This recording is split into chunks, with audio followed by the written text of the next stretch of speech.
इन सब खबरों को हम बुलेटिन का हिस्सा बनाएंगे, लेकिन आगाज में खबर शामिल करेंगे। पीडीएम का सरबराह इजलास मौलाना फजलुर रहमान की ज़ेर सदारत जारी है।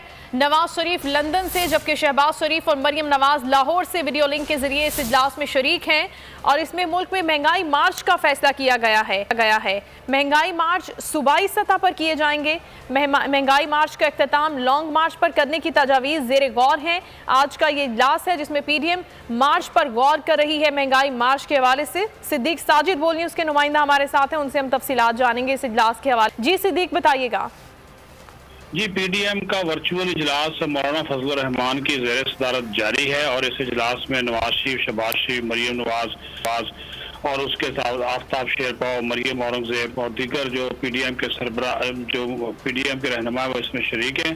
ज़राए के मुताबिक पीडीएम ने महंगाई के खिलाफ मुल्क भर में मार्च मुनक्कद करने का फैसला किया है और तमाम सूबों में मरहलावार महंगाई मार्च जो है मुनक्कद किए जाएंगे और फिर महंगाई मार्च का इख्तिताम लॉन्ग मार्च की सूरत में होगा। और तजवीज़ ये दी गई है कि मार्च के ऐलान के बाद सरबराही इजलास में उसका किया जाए इस हवाले से।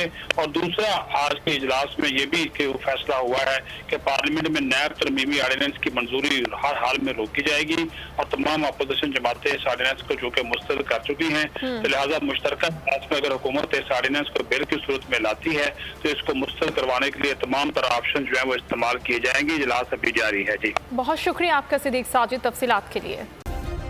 सब्सक्राइब करें और बेल दबाएं ताकि कोई खबर रह न जाए।